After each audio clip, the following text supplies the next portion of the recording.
Hi, I'm Tim Oberlander. I'm a developmental behavioral pediatrician at the University of British Columbia, and I'm excited to share with you today findings from an upcoming paper that will be shortly published in the journal, reporting on associations between prenatal antidepressant exposure, growth, and diet in 6-year-olds.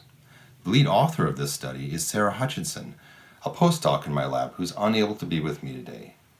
To date, there have been no published studies reporting on links between prenatal antidepressants, a mother's depressed mood during pregnancy, and a child's dietary intake and physical activity at 6 years of age.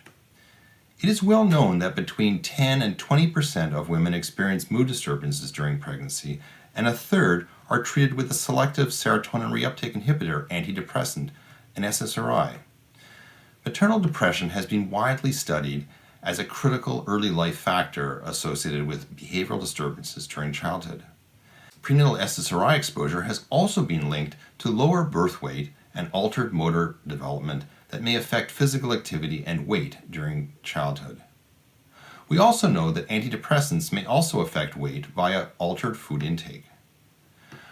Obesity in children has been associated with lower levels of physical activity and excess dietary intake, and so understanding how early life experiences such as mother's depressed mood during pregnancy and antidepressant exposure and how these shape obesity-related risks is an urgent public health issue. We undertook the following study to investigate the impact of prenatal exposure to SSRIs on physical activity, a 3-day food record of total intake of saturated fats, carbohydrates, sugar, protein, and sodium, and measures of weight, height, and waist circumference at 6 years of age. We predicted that prenatal exposure to SSRIs would be associated with a lower birth weight, lower levels of physical activity, greater dietary energy intake, and greater BMI and waist circumference at 6 years. In this study, we included 116 mothers and their children who were part of a longitudinal cohort examining the developmental impact of exposure to antidepressants and depression during pregnancy and early childhood. This study included 44 SSRI exposed and 74 non-exposed children. At 6 years, mothers provided detailed records of their child's mood, 3-day dietary intake, and growth. Our results showed that children with SSRI exposure had lower levels of physical activity compared with non-exposed children, and this was associated with poor motor development at 10 months.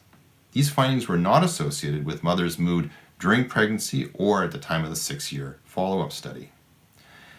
SSRI exposure was not associated with altered macronutrient intake, as well changes in body mass index or waist circumference were not observed when comparing SSRI exposed versus non-exposed children. As predicted, children with SSRI exposure had significantly lower birth weight than children without exposure. However, after controlling for gestational age at birth, this association was no longer significant. In summary, SSRI exposure was associated with lower levels of physical activity at 6 years of age.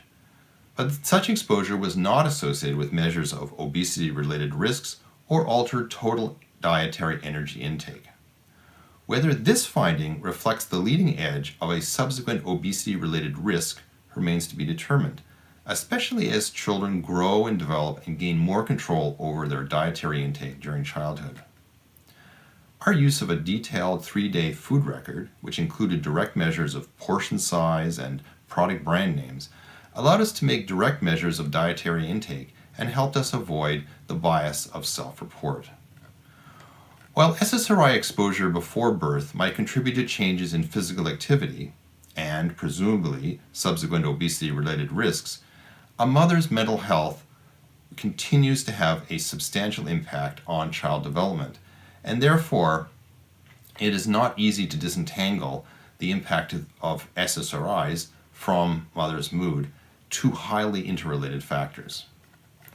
It is important to remember that undertreated depression during pregnancy carries its own risks, such as preterm birth and neurobehavioral problems during infancy and childhood, and so the risks to the child associated with antidepressant exposure needs to be carefully balanced against risks associated with poorly or undertreated maternal depression.